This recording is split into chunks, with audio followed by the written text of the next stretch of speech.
है बच्चों। तो आज हम देखेंगे आइसोमेरिज्म, देखेंगे नहीं बल्कि समझेंगे। आइसोमेरिज्म क्या है, कुछ भी नहीं है। तो सबसे पहले हम आइसोमर्स की डेफिनेशन देखें तो isomers are the molecules that have the same molecular formula, it means they have the same molecular weight and having the same number of the same kind of atom. मतलब जो numbers होंगे atoms के वो भी same होंगे दो सारे isomers में, और जो काइंड ऑफ एटम्स होंगे मतलब कि एटम्स की जो टाइप होगी वो हर में सेम ही होगी। लेकिन ये डिफ़र क्यों करते हैं? केमिकल एंड फिज़िकल प्रॉपर्टीज़ की वजह से। जो इनकी फ़िज़िकल एंड केमिकल प्रॉपर्टीज़ होंगी वो डिफरेंट होंगी। इसका मतलब इनका जो स्केलेटल फार्मूला होगा वो डिफरेंट होगा।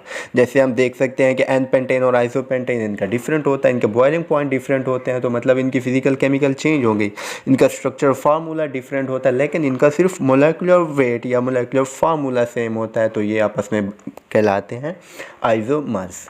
Different arrangement of atoms in plane, मतलब एटम्स की डिफरेंट अरेंजमेंट होगी तो फिजिकल एंड केमिकल प्रॉपर्टीज़ भी डिफरेंट होंगी। तो सबसे पहले हम यहाँ पर आइसोमेरिज्म की टाइप्स देखें तो दो ही होती हैं, स्ट्रक्चरल और स्टीरियो आइसोमेरिज्म। ये आगे अगेन डिवाइड होती हैं, स्ट्रक्चरल 5 होती हैं, इसकी आगे चेन आइसोमेरिज्म होती है, positional, functional, metamerism and tautomerism. और स्टीरियो की again 2, geometric isomerism and optical isomerism. तो सबसे पहले हम देखते हैं यहाँ पर स्ट्रक्चरल आइसोमेरिज्म। स्ट्रक्चरल आइसोमेरिज्म की डेफिनेशन देखें, it arises due to the difference in arrangement of items within the molecule. मतलब मॉलिक्यूल में जो एटम्स की अरेंजमेंट होगी वो डिफरेंट होगी स्ट्रक्चर आइसोमेरिज्म में। जैसे हमारे पास एन पेंटेन होगा, आइसोपेंटेन होगा, तो यहाँ पर देखें हमारे पास डिफरेंट अरेंजमेंट आ जाती है। इसी तरह 1 क्लोरोप्रोपेन, 2 क्लोरोप्रोपेन, इस तरह के एग्जांपल देखें तो वो बॉन्ड जो होता है वो ब्रेकिंग होती है, उधर हमें बॉन्ड ब्रेक होते नज़र आ रहे होते हैं। आइसो का बॉन्ड में अलग डिफरेंट है, वो उसकी अलग अरेंजमेंट है। एन पेंटेन की वो अलग होगी, नियो पेंटेन की देखें तो उसकी अलग अरेंजमेंट है। तो सबसे पहले हम यहाँ पर देखते हैं chain isomerism. Chain isomerism it arises due to the difference in the nature of carbon chain. तो चेन आइसोमेरिज्म में हमारे पास जो कार्बन चेन की नेचर होगी वो डिफरेंस होगी। जैसे कि हम एग्जांपल देखें ब्यूटेन की, तो यहाँ पर एक फार्मूला होता है alkanes of up to carbon 7, मतलब कार्बन 7 तक जितने भी अल्केन हैं उनको आइसोमर्स मालूम करने के लिए कि कितने आइसोमर्स होंगे, एक फार्मूला होता है 2n-4+1। यहाँ पर जो n होता है ये number of carbon atoms show करता है। जैसे यहाँ पर हमने एग्जांपल ली ब्यूटेन की, तो यहाँ पर कार्बन 4 तो n हमारे पास 4, तो 4-4 हमारे पास कितना होगा 0। 2 इंटू पावर 0 प्लस 1, 2 की पावर 0 का मतलब 1 होता है। तो यहाँ पर 1 + 1 2, तो इसका मतलब कि ब्यूटेन के हमारे पास 2 ही आइसोमर्स होते हैं। एक हमारे पास ये कंडेंस वाला है मतलब एन ब्यूटेन, और ये हमारे पास है आइसोब्यूटेन। तो यहाँ पर एन ब्यूटेन देखें तो इसका हम आगे वो देख सकते हैं स्केलेटल फार्मूला, मतलब ये जो कंडेंस शॉर्ट हमारे पास एक और फार्मूला होता है। तो ये हमारे पास किसका है, ब्यूटेन का। तो यहाँ से हमने काउंट करना है, ये हमारे पास फर्स्ट कार्बन होता है, ये हमारे पास जहाँ पर बेंड हो रहा है या एंगल है चेंज हो रहा है, तो ये हमारे पास सेकेंड कार्बन है, ये हमारे पास थर्ड कार्बन है, और ये हमारे पास एंड पर होगा फोर्थ कार्बन। तो इस तरह हम किसी भी मॉलिक्यूल का जो ये स्केलेटल फार्मूला है बना सकते हैं। अब आइसो का देखें कैसे बनेगा, तो ये हमारे पास आइसो का बनेगा। तो यहाँ पर देखें ये एक कार्बन यहाँ पर, ये दूसरा कार्बन यहाँ पर, और ये तीसरा कार्बन इस एंड पर, और चौथा कार्बन जो ब्यूटेन का होगा वो मिथाइल ग्रुप ये वाला वो यहाँ पर एंड पर है। तो यहाँ से हम देख सकते हैं skeletal formula of different molecule. Next है हमारे पास पेंटेन और हेक्सेन्स के हम आइसोमर्स देखें तो पेंटेन के इस फार्मूला से देखें तो 3 ही आइसोमर्स बनते हैं। तो सबसे पहला इसका एन पेंटेन, तो यहाँ पर भी देख सकते हैं ये फर्स्ट कार्बन, ये हमारे पास सेकंड कार्बन, ये हमारे पास थर्ड, ये फोर्थ, और ये एंड पर हमारे पास फिफ्थ कार्बन। तो ये एन पेंटेन बनता है। और सेकंड जो इसका आइसोमर्स है, हम सेकंड पोजीशन पर मिथाइल ग्रुप लगा दें तो ये क्या बनेगा 2 मिथाइल ब्यूटेन। तो ये हमारे पास कौन सा सेकंड आइसोमर्स है इसका पेंटेन का। और थर्ड हमारे पास सेकंड पोजीशन पर 2 अगर हम मिथाइल ग्रुप लगा लें तो 2,2 डाई मिथाइल प्रोपेन, ये हमारे पास नेक्स्ट इसका आइसोमर्स बनेगा। इसी तरह हम हेक्सेन्स के भी बना सकते हैं। तो सबसे पहले सिंपल एन हेक्सेन होगा, वो हमने बना लिया। अब सेकंड है जो हमारे पास यहाँ पर सेकंड पोजीशन पर, यहाँ से स्टार्ट करेंगे ना, ये फर्स्ट पोजीशन है और ये हमारे पास सेकंड पोजीशन है। तो यहाँ सेकंड पोजीशन पर एक मिथाइल ग्रुप अटैच हो जाए तो ये क्या बनेगा 2 मिथाइल पेंटेन बनेगा।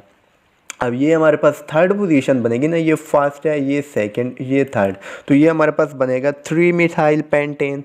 अब ये जो हमारे पास है सेकंड पोजीशन पर 2 मिथाइल ग्रुप अटैच हैं तो ये बनेगा 2,2 डाई मिथाइल ब्यूटेन बनेगा।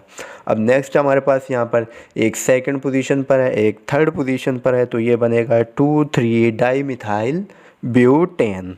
तो ये हमारे पास हेक्सेन्स के जो बने कितने आइसोमर्स थे, 6 थे। इसी तरह हम हेप्टेन के भी बना सकते हैं, उसके 9 होते हैं, ऑक्टेन के 18 होते हैं। लेकिन ये जो फार्मूला है 2n-4 वाला, तो ये सिर्फ वैलिड है अप टू कार्बन नंबर 7।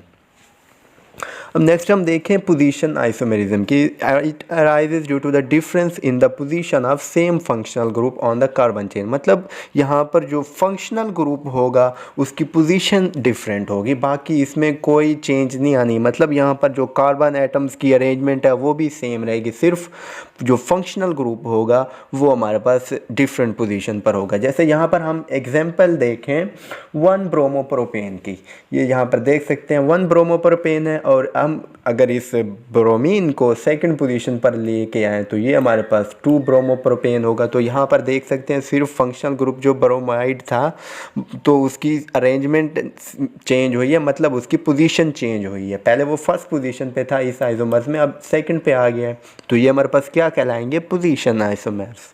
अब नेक्स्ट हम देखें तो ये हमारे पास क्या है 1 ब्यूटीन, और ये हमारे पास क्या है 2 ब्यूटीन। तो यहाँ पर भी देख सकते हैं सिर्फ डबल बॉन्ड जो हमारे पास फंक्शनल ग्रुप था उसकी पोजीशन चेंज हुई, कार्बन एटम्स की अरेंजमेंट नहीं चेंज हुई।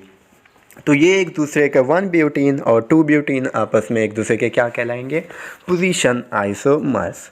नेक्स्ट है हमारे पास फंक्शनल ग्रुप आइसोमरिज्म। इसमें हम क्या देखते हैं कि जो आइसोमर्स के फंक्शनल ग्रुप होते हैं वो डिफरेंट होते हैं एक दूसरे से। जैसे कि यहाँ पर हम एग्जांपल में देखें, ये हमारे पास है इथाइल ब्यूटाइल ईथर। ईथर और अल्कोहल क्या शो करते हैं, फंक्शनल ग्रुप आइसोमेरिज्म।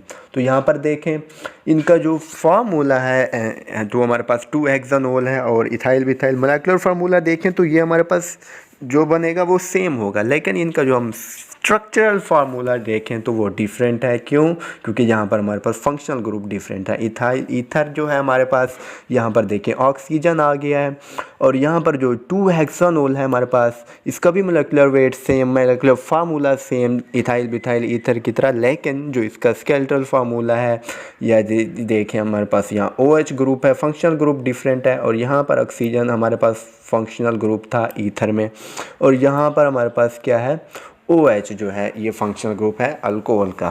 तो ये डिफरेंट हो गया है फंक्शनल ग्रुप। नेक्स्ट हम एल्डिहाइड और कीटोन्स की एग्जांपल देखें तो एल्डिहाइड में फंक्शनल ग्रुप क्या होता है, ये हमारे पास कार्बोनाइल ग्रुप के साथ जो हाइड्रोजन अटैच हो तो वो हमारे पास एल्डिहाइडिक ग्रुप होगा, और अगर एल्डिहाइड ग्रुप के साथ कोई R ग्रुप अटैच है तो वो हमारे पास कीटोन होगा। तो यहाँ पे देख सकते हैं मोलेकुलर फार्मूला सेम ही है। देखिए कार्बन 3 है दोनों में, हाइड्रोजन की तादाद देखें तो इसमें 6, इसमें भी 6 हैं, 3 3 6, ऑक्सीजन भी 1 1। तो molecular formula molecular weight same है, लेकिन इनकी जो मतलब फंक्शनल ग्रुप है वो डिफरेंट है। तो ये क्या शो करते हैं, फंक्शनल ग्रुप आइसोमेरिज्म। नेक्स्ट हम एग्जांपल देखें कार्बोक्सिलिक एसिड और मिथाइल एथेनोएट, ये हमारे पास एस्टर्स होते हैं। तो कार्बोक्सिलिक एसिड में फंक्शनल ग्रुप क्या होता है, C डबल बॉन्ड OH। ये हमारे पास ये सारा हमारे पास कार्बोक्सिलिक एसिड का फंक्शनल ग्रुप है। और जो एस्टर का होता है C डबल बॉन्ड O के साथ, यहाँ पर ऑक्सीजन के साथ हमारे पास एक R ग्रुप होता है। तो ये हमारे पास एस्टर का, यहाँ पर देख सकते हैं फिर हमारे पास मोलेकुलर फार्मूला और मोलेकुलर वेट सेम है, लेकिन यहाँ पर जो हमारे पास फंक्शनल ग्रुप है वो डिफरेंट है। तो इसकी वजह से ये क्या शो करते हैं, एस्टर्स और carboxylic acid functional group isomerism show करते हैं। तो यहाँ से देख लिया ईथर तो अल्कोहल आपस में करते हैं, एल्डिहाइड और कीटोन आपस में करते हैं, इसी तरह एस्टर और हमारे पास कार्बोक्सिलिक एसिड होते हैं, ये आपस में शो करते हैं क्या, फंक्शनल ग्रुप आइसोमेरिज्म। नेक्स्ट है हमारे पास मेटामेरिज्म। जो मेटामेरिज्म होते हैं it arises due to the unequal distribution of carbon atoms on either side of functional group. यहाँ पर जो फंक्शनल ग्रुप की एक साइड पर जो होंगे, एक आइसोमर्स में डिफरेंट कार्बन एटम्स होंगे, मतलब एक आइसोमर में एक साइड पर 2 कार्बन है तो उस नेक्स्ट आइसोमर में उसी साइड पर 3 कार्बन होंगे, 4 कार्बन होंगे। तो ये जो डिफरेंस आइसोमर्स में होता है तो ये कहलाता है मेटामेरिज्म। इसके हम एग्जांपल देखें तो यहाँ पर डाई इथाइल ईथर और मिथाइल एंड प्रोपाइल ईथर की देखें तो यहाँ पर ऑक्सीजन में देखें, ऑक्सीजन के एक साइड पर कितने हैं, 2 कार्बन है, और यहाँ पर मिथाइल एंड प्रोपाइल ईथर में ऑक्सीजन की एक साइड पर देखें तो सिर्फ 1 कार्बन है। तो देखें तो फंक्शनल ग्रुप के साइड पर कार्बन एटम्स की जो डिस्ट्रीब्यूशन है वो अनइक्वल है। तो ये क्या कहलाती है, मेटामरिज्म। इसी तरह हम पेंटेन 2 ऑन के और पेंटेन 3 ऑन की देखें तो इसकी ये भी क्या शो करते हैं, मेटामरिज्म। यहाँ पर देखें कार्बोनाइल ग्रुप है जो हमारे पास, उसके साथ देखें ये एक कार्बन अटैच है, और इस साइड पर देखें तो 2 कार्बन अटैच है। बाकी इनका मोलेकुलर फार्मूला सेम है, मोलेकुलर वेट सेम है, लेकिन जो एक फंक्शनल ग्रुप के साइड पर जो हमारे पास कार्बन एटम की जो रेशियो है वो इक्वल नहीं है। तो ये क्या कहलाते हैं, मेटामर्स, और ये इस प्रोसेस को हम कहते हैं मेटामेरिज्म। अब आ गया हमारे पास tautomerism. This type of isomerism arises due to the shifting of protons from one atom to other in the same molecule. मतलब यहाँ पर एक ही मॉलिक्यूल में जो हाइड्रोजन की होगी वो शिफ्टिंग होगी, तो ये जो दो आइसोमर्स बनेंगे तो वो क्या कहलाते हैं, स्टार्टोमेरिज्म। जैसे यहाँ पर देखें ऑक्सीजन के ऊपर हमारे पास 2 लोन पेयर होंगे, एक लोन पेयर ये हमारे पास हाइड्रोजन को एक्सेप्ट कर लेगा। जब हाइड्रोजन यहाँ से देखें बॉन्ड ब्रेक होगा तो H पॉजिटिव बनेगा, तो ये ऑक्सीजन इसको एक्सेप्ट कर लेगा। तो यहाँ पर देख सकते हैं कि आप ऑक्सीजन के साथ यहाँ पर हाइड्रोजन आ चुका है। अब यहाँ पर जो बॉन्ड था हमारे पास, हाइड्रोजन तो चला गया, इसके पास इलेक्ट्रॉन किसने ले लिया, कार्बन ने। तो ये जो बॉन्ड था हमारे पास 2 इलेक्ट्रॉन थे इस बॉन्ड में, तो वो कहाँ पर शिफ्ट हो गया है कि वो यहाँ पर कार्बन कार्बन में शिफ्ट, कार्बन कार्बन के दरमियान में आ जाएंगे, तो यहाँ पर डबल बॉन्ड बन जाएगा। ये आप यहाँ पर देख सकते हैं। तो इसका मैकेनिज़्म देखने की ज़रूरत तो नहीं, आपने जस्ट देखना है कि टाटोमर्स कैसे बने हैं। तो यहाँ पर देख सकते हैं हाइड्रोजन आयन शिफ्ट हो गया, ये यहाँ पर CH3 के साथ हाइड्रोजन अटैच था, वो कहाँ पर चला गया है, यहाँ कार्बोनाइल ग्रुप के साथ, और COH बन गया है। तो ये हमारे पास टाटोमेरिज्म को शो कर रहे हैं। इसी तरह नेक्स्ट एग्जाम्पल में देखें तो ये हमारे पास अमाइड फॉर्म है। अमाइड फॉर्म क्या होती है, कार्बोनाइल के ग्रुप के साथ NH2 अटैच हो, तो ये फंक्शनल ग्रुप जो होता है हमारे पास अमाइडो होता है। इसी तरह जो इमाइडिक एसिड फॉर्म बनती है तो उसमें क्या होता है, कार्बन के साथ OH डायरेक्टली अटैच, उसके साथ डबल बॉन्डली अटैच होता है नाइट्रोजन। तो ये हमारे पास इमाइडिक फॉर्म होते हैं। तो यहाँ से देख सकते हैं कि जो OH का यहाँ पर हाइड्रोजन था वो शिफ्ट हो जाता है कहाँ पर, नाइट्रोजन पर। तो यहाँ पर देखें तो वो हाइड्रोजन जो है नाइट्रोजन पर शिफ्ट हो गया, और यहाँ पर डबल बॉन्ड आ गया है। तो ये सिर्फ हाइड्रोजन की शिफ्टिंग हुई है और 2 आइसोमर्स बने हैं, टाटोमेरिज्म कहते हैं इसे। नेक्स्ट एग्जांपल में अमाइन में देखें तो यहाँ पर अमाइनो ग्रुप जो होता है वो अमीन कहलाते हैं, NH2 अमाइनो ग्रुप है। इमाइन में देखें तो डबल बॉन्ड NH आ जाए कार्बन के साथ तो वो इमाइन फॉर्म होती है। यहाँ पर भी हाइड्रोजन की शिफ्टिंग हुई है, यहाँ से एक हाइड्रोजन इस नाइट्रोजन के लोन पेयर के साथ इंटरेक्ट करके यहाँ पर अटैच हो गया है। तो ये हमारे पास नेक्स्ट उसका टाटोमर बना है। तो देख सकते हैं कि 2 टाटोमर्स बने हैं due to shifting of proton. इसी तरह हमारे पास ज़्विटराइन जो होता है, यहाँ पर जो हाइड्रोजन होता है वो नाइट्रोजन के साथ, नाइट्रोजन के लोन पेयर के साथ इंटरेक्ट करता है, और ये देखें ये हमारे पास नेगेटिव चार्ज आ जाएगा, और यहाँ NH3 पॉजिटिव, NH2 से क्या आ जाएगा, NH3 positive hydrogen carboxyl group का शिफ्ट हो गया है अमोनिया पर, तो यहाँ पर NH3 पॉजिटिव बना है। तो ये कहलाता है ज़्विटराइन। तो यहाँ से हमने जो स्ट्रक्चर आइसोमेरिज्म है उसके 5 टाइप्स देख ली। नेक्स्ट हम देखते हैं जियोमेट्रिक आइसोमेरिज्म या स्टीरियो आइसोमेरिज्म। तो इसकी फर्स्ट टाइप जो थी जियोमेट्रिक आइसोमेरिज्म, या इसे हम कहते हैं सिस ट्रांस आइसोमेरिज्म। तो डेफिनेशन क्या है इसकी, due to the difference in the position of identical groups in space. यहाँ पर जो आइडेंटिकल ग्रुप्स होंगे उनकी पोजीशन डिफरेंस होगी। नेक्स्ट हम एग्जांपल से देखते हैं। तो सबसे पहले हम इसकी रिक्वायरमेंट्स जो होती है ज्योमेट्रिक आइसोमेरिज्म की, rotation must be restricted in a molecule. इसका मतलब है रिस्ट्रिक्टेड तो सिर्फ डबल बॉन्ड होगा तब होगी, सिंगल बॉन्ड के साथ तो रोटेशन रिस्ट्रिक्ट नहीं होती। सिंगल बॉन्ड जब होगा तो वो जो उसके साथ एटम्स हैं वो डिफरेंट अरेंजमेंट में वो मूव कर सकते हैं, लेकिन जो डबल बॉन्ड होता है वहाँ पर जो वो किससे बनता है, p ऑर्बिटल जब पैरेलल ओवरलैप करते तो वो p ऑर्बिटल को मूव करने के लिए अगर हमने वो बॉन्ड ब्रेक करना है या रोटेशन ईजी करानी है तो it cost too much energy, तो जो कि हमारे पास नहीं होती। तो जो मोशन है या रोटेशन है वो रिस्ट्रिक्ट हो जाती है डबल बॉन्ड के अराउंड। तो इस रिस्ट्रिक्शन की वजह से जो हमारे पास आइसोमर्स बनते हैं वो कौन से होते हैं, सिस ट्रांस आइसोमर्स होते हैं। मतलब एक आइटम ही बस शिफ्ट हो जाता है, मूव कर जाता है, तो वो सिस ट्रांस आइसोमर्स बन जाते हैं। जबकि जो अल्केन्स होते हैं जहाँ पर कार्बन कार्बन में सिंगल बॉन्ड होता है वहाँ जो एटम्स अटैच होते हैं वो मूव कर सकते हैं, उनकी रोटेशन जो होती है वो फ्री होती है, और डबल बॉन्ड में ऐसा कुछ नहीं होता, यहाँ पर रिस्ट्रिक्ट हो जाती है। मतलब जो इसकी फर्स्ट रिक्वायरमेंट है there must be a double bond. Next इसकी है there must be two non identical groups on each doubly bonded carbon atom.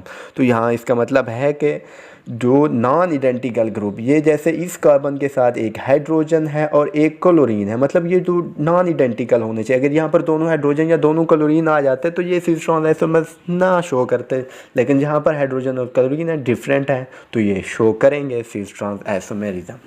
तो सबसे पहले हम यहाँ पर एग्जांपल है हमारे पास 1,2 डाइक्लोरोइथीन की। तो सबसे पहले ये हमारे पास है ट्रांस फॉर्म और ये हमारे पास सिस फॉर्म। सिस फॉर्म होती है उसमें जो इडेंटिकल ग्रुप्स होते हैं वो सेम साइड पर होते हैं। ये देखें, ये हाइड्रोजन और ये हाइड्रोजन सेम साइड पर हैं, तो ये हमारे पास सिस फॉर्म होगी। और जब डिफरेंट फॉर्म में हूँ, ये जहाँ पर देखें हाइड्रोजन यहाँ पर है और यहाँ हाइड्रोजन की पोजीशन और है, तो यह कौन से होंगे, ट्रांसफॉर्म होगी। अब यहाँ पर इनका बिहेवियर चेक कर सकते हैं। ट्रांसफॉर्म की फिजिकल केमिकल प्रॉपर्टीज़ डिफरेंट होती हैं सिस फॉर्म से।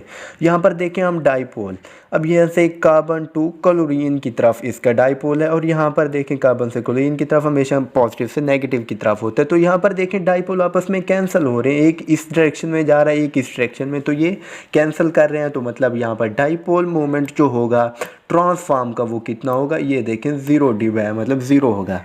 अब यहाँ पर देखें जो हमारे पास जो डाइपोल्स हैं वो सेम डायरेक्शन, मतलब ये ऐड अप हो रहे हैं, तो मतलब यहाँ पर डाइपोल 0 नहीं होगा, कुछ डाइपोल होगा। तो जो 1,2 डाइक्लोरोइथीन का जो डाइपोल मोमेंट होता है वो 3 डी होता है। तो ये हमारे पास हम यहाँ से ये भी देख सकते हैं। तो पोलर कौन सा है और नॉन पोलर कौन सा है। अब जानते हैं हम, जब नॉन पोलर होता है तो उसका डाइपोल मोमेंट 0 होता है, तो हम कह सकते हैं जो ट्रांसफॉर्म होती है उसका डाइपोल मोमेंट 0 होता है और वो नॉन पोलर होती है। इसी तरह जो सिस फॉर्म होती है उसका डाइपोलर होता है कुछ ना कुछ, और वो पोलर होगी, नॉन पोलर कभी नहीं हो सकती सिस फॉर्म। अब हम ये भी देख सकते हैं इनका बॉइलिंग पॉइंट, जो पोलर होते हैं ऑटोमेटिकली उनका बॉइलिंग पॉइंट ज़्यादा होगा नॉन पोलर की निस्बत। तो यहाँ पर ट्रांसफॉर्म का बॉइलिंग पॉइंट 47.5 सेल्सियस, और हमारे पास जो सिस 1,2 डाइक्लोरोइथीन है इसका बॉइलिंग पॉइंट हमारे पास होता है 60 सेल्सियस। तो देख सकते हैं जो सिस होती है इसका डाइपोल मोमेंट होता है, इसका बॉइलिंग पॉइंट ज़्यादा होता है, ये पोलर होता है, यहाँ पर डाइपोल एड अप होते हैं, डबल बॉन्ड होना चाहिए और इस रोटेशन इस आइसोमेरिज्म को शो करने के लिए। इसी तरह नेक्स्ट एग्जांपल देखें हम 2 ब्यूटीन की। तो इसके भी सिस ट्रांस आइसोमर्स होते हैं। यहाँ पर देखें हाइड्रोजन सेम है, सेम पोजीशन पर, तो ये सिस होगा, हाइड्रोजन डिफरेंट पोजीशन पर तो ये मतलब डिफरेंट साइड पर हैं तो ये ट्रांस आइसोमर। अब ये हमारे पास सिस फॉर्म होती है, इसका डाइपोल मोमेंट होता है 0.33, और जो ट्रांसफॉर्म होती है नॉन पोलर होती है इसका डाइपोल मोमेंट 0। अब जो सिस फॉर्म होगी उसका बॉइलिंग पॉइंट ज़्यादा, जैसे कि यहाँ पर 3.7 है, और जो ट्रांसफॉर्म होगी उसका कम, जैसे यहाँ पर 0.9 सेल्सियस है। अब नेक्स्ट हम देखेंगे कौन कौन से शो करते हैं। तो सबसे पहले जो following statement will true in cis trans isomerism, alkenes with carbon double bond CH2। अब ये जो मैंने पहली रिक्वायरमेंट दूसरी रिक्वायरमेंट बताई थी कि must be 2 non identical groups. अब ये जो हाइड्रोजन H2 है ये तो इडेंटिकल ग्रुप्स हो गए, तो मतलब ये तो आइसोमेरिज्म शो नहीं करेंगे सिस ट्रांस। तो हम कह सकते हैं कि जो जहाँ पर 2 इडेंटिकल ग्रुप्स आ जाएँ सेम कार्बन पर तो वो सिस ट्रांस आइसोमेरिज्म नहीं शो करेंगे। इसी तरह हम नेक्स्ट में भी देखें, जैसे carbon double bond carbon 2 methyl group या कोई 2R ग्रुप अटैच हूँ या 2 हाइड्रोजन अटैच हूँ तो वो भी शो नहीं करेंगे। अब alkenes of type RCH double bond CH can exist as cis trans isomer. यहाँ पर हम देख सकते हैं हाइड्रोजन हाइड्रोजन ये R ग्रुप यहाँ पर जो हमारे पास डिफरेंट होंगे तो ये भी शो करेंगे सिस ट्रांस आइसोमेरिज्म। अब ये हमने जो एग्जांपल देखी CH2 double bond CBr CH3, तो यहाँ पर देखें एक साइड पर 2 इडेंटिकल ग्रुप्स हैं, मतलब 2 हाइड्रोजन अटैच हैं, तो ये क्या करेगी सिस ट्रांस आइसोमेरिज्म को शो नहीं करेगी। नेक्स्ट हम इनकी क्वेश्चन की प्रैक्टिस करते हैं। तो सबसे पहले question, all of the following pair show functional group isomerism except 1। तो इनमें से कौन सा एक है जो आइसोमेरिज्म फंक्शनल ग्रुप को शो नहीं करता। तो सबसे पहले एग्जांपल है अल्कोक्सी अल्केन, ये ईथर होते हैं, और अल्कोहल तो हम जानते हैं ईथर और alcohol functional group isomerism show करते हैं, हमने पीछे देखा है। तो नेक्स्ट है हमारे पास अल्कोक्सी अल्कोनोएट एंड अल्कोनोइक एसिड। तो ये हमारे पास अल्कोक्सी अल्कोनोएट हैं, ये जो हमारे पास एस्टर कहलाते हैं, और ये जो अल्कोनोइक एसिड है ये हमारे पास कार्बोक्सिलिक एसिड। तो ये भी हमने पीछे देखा है शो करते हैं functional isomerism, functional group isomerism. अब नेक्स्ट जो हमारे पास ऑप्शन है अल्कानल एंड अल्कानोल, मतलब एल्डिहाइड और अल्कोहल, तो ये तो नहीं शो कर सकते। जैसे कि यहाँ पर हम एग्जांपल में देखें, नीचे दिया हुआ है इसका हिंट, तो सिंपल हमारे पास जो एक अल्कोहल है वो कौन सा है, CH3OH, और सिंपल जो हमारे पास जो एल्डिहाइड है वो हमारे पास क्या है, फॉर्मल्डिहाइड। मतलब यहाँ पर देखें कार्बन दोनों में एक एक है, और यहाँ हाइड्रोजन देखें तो मेथनॉल में 3 हाइड्रोजन है और यहाँ पर 2 हाइड्रोजन है। तो ये तो फंक्शनल ग्रुप शो नहीं करेंगे, ये तो आइसोमर्स ही नहीं है एक दूसरे के, क्योंकि यहाँ पर मोलेकुलर फार्मूला ही सेम नहीं है। तो हम कह सकते हैं कि ये जो तो मेथनॉल और फॉर्मल्डिहाइड है या अल्कोहल एंड एल्डिहाइड आपस में फंक्शनल ग्रुप आइसोमेरिज्म शो नहीं करते। अब नेक्स्ट हमने ये एग्जांपल देखी थी इथाइल अल्कोहल और डाइमिथाइल ईथर, तो फर्स्ट ऑप्शन भी करेक्ट हुआ, और ये हमारे पास चार्ली ऑप्शन ईथर और एस्टर और कार्बोक्सिलिक एसिड। तो यहाँ पर देख सकते हैं ये हमारे पास कार्बोक्सिलिक एसिड है, ये हमारे पास एस्टर ग्रुप है। यहाँ पर जो एटम्स हैं वो सेम है, मोलेकुलर वेट सबका सेम है, लेकिन फंक्शनल ग्रुप डिफरेंट है, तो ये भी शो करते हैं। तो हमारे पास आंसर इसका क्या बना, बीटा। तो अल्कानल एंड अल्कानोल ये जो हमारे पास होते हैं अल्कोहल और एल्डिहाइड शो नहीं करते functional group isomerism. Next MCQ है which compound can not exist है, ये सिस ट्रांस और द ज्योमेट्रिक आइसोमर्स। तो यहाँ पर हम फर्स्ट ऑप्शन में देखें कार्बन हाइड्रोजन, यहाँ पर क्लोरीन, यहाँ पर ब्रोमीन। तो यहाँ पर हम देख सकते हैं कि हाइड्रोजन दोनों में है पड़ा, और यहाँ पर क्लोरीन है, ये ब्रोमीन है, मतलब नॉन आइडेंटिकल ग्रुप्स प्रेजेंट हैं, तो ये शो करेंगे सिस ट्रांस आइसोमेरिज्म। और नेक्स्ट हमारे पास जो चार्ली है, यहाँ पर भी देखें हाइड्रोजन, ये यहाँ पर भी हाइड्रोजन है और यहाँ पर भी हाइड्रोजन है। और नेक्स्ट जो है हमारे पास ये ग्रुप है और ये ग्रुप है, तो यहाँ भी हमारे पास नॉन आइडेंटिकल ग्रुप्स प्रेजेंट हैं कार्बन के एक साइड पर, तो ये भी शो करेगा। अब जो हमारे पास यहाँ पर बीटा है, तो यहाँ पर देखें CH2 आ गया, जैसे पीछे मैंने यही एग्जांपल दी, तो यहाँ पर 2 हाइड्रोजन है, 2 आइडेंटिकल ग्रुप सेम कार्बन के साथ अटैच हो गए हैं, तो इसका मतलब ये सिस ट्रांस आइसोमर्स शो नहीं करेंगे। नीचे हम एग्जांपल में इनके वो जो हिंट में देख सकते हैं। तो फर्स्ट ए वाला ऑप्शन देखें तो यहाँ पर हाइड्रोजन सेम साइड पर, यहाँ पर हाइड्रोजन की डिफरेंट पोजीशन आ गई, डिफरेंट साइड पर आ गए, तो ये शो करते हैं सिस ट्रांस। अब जो चार्ली वाला था, तो यहाँ पर भी आप देख सकते हैं ये हाइड्रोजन दोनों सेम साइड पर, यहाँ पर अपोजिट साइड पर, तो ये सिस ट्रांस शो करते हैं। जबकि बीटा है ये शो नहीं करते, तो आंसर हुआ बीटा। नेक्स्ट MCQ है which of the following pair show cis trans isomerism. तो यहाँ पर फर्स्ट को हम देखें तो यहाँ पर जो चारों ग्रुप हैं वो डिफरेंट हैं। हालांकि जब हमने सिस ट्रांस आइसोमेरिज्म शो करानी है तो एक ग्रुप जैसे यहाँ पर हाइड्रोजन है तो इस साइड पर भी होना चाहिए था, या यहाँ पर CH3 ग्रुप है तो ये इस साइड पर भी होना चाहिए था, तभी शो करेंगे। अब यहाँ तो चारों ग्रुप डिफरेंट है तो ऑटोमेटिकली ये तो शो नहीं करेंगे सिस ट्रांस आइसोमेरिज्म, तो ये ऑप्शन रूल्ड आउट हुआ। तो सेकेंड ऑप्शन है हमारे पास, ये हमारे पास देखें एक यहाँ पर ब्रोमीन ये सेम साइड पर अटैच हैं, तो ये सिस फॉर्म हुई। अब यहाँ पर देखें ब्रोमीन और ये ब्रोमीन डिफरेंट पोजीशन पर अटैच हैं और CH3 ग्रुप भी अटैच हैं, तो ये शो करेगा सिस ट्रांस आइसोमेरिज्म।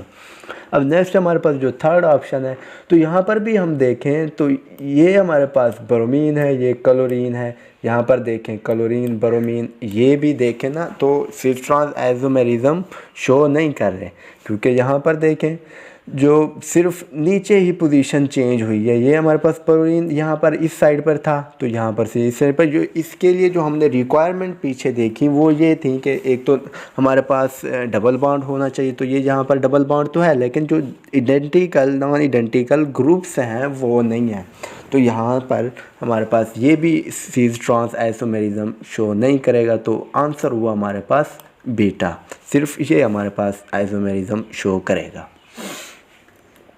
इस तरह नेक्स्ट हमारे पास MCQ है which isomerism is independent of functional group.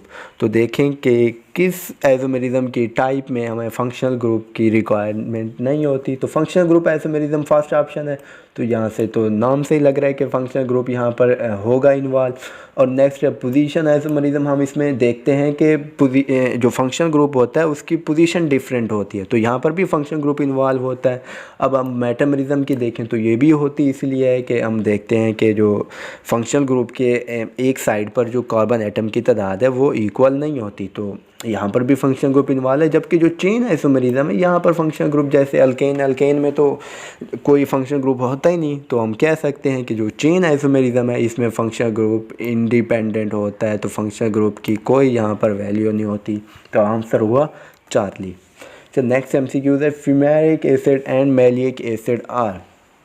तो ये हमारे पास फ्यूमेरिक एसिड और मैलिक एसिड है, इनका फार्मूला सेम होता है, लेकिन ये जो शो करते हैं सिस ट्रांस आइसोमेरिज्म शो करते हैं, आप नीचे देख सकते हैं ये फ्यूमेरिक एसिड है, ये मैलिक एसिड है, दोनों का मोलेक्युलर फार्मूला सेम होता है। बस यहाँ पर जो हमारे पास पोजीशन होती है वो चेंज हो जाती है। यहाँ पर देखें जो हाइड्रोजन ये हमारे पास सेम साइड पर हैं और यहाँ पर अपोजिट साइड पर आ गए हैं। तो ये हमारे पास जो फ्यूमेरिक एसिड और मैलिक एसिड है सिस ट्रांस आइसोमेरिज्म शो कर रहे हैं। तो यहाँ से हमारा आइसोमेरिज्म का टॉपिक एंड होता है। ज़िंदगी रही तो नेक्स्ट लेक्चर में मिलेंगे।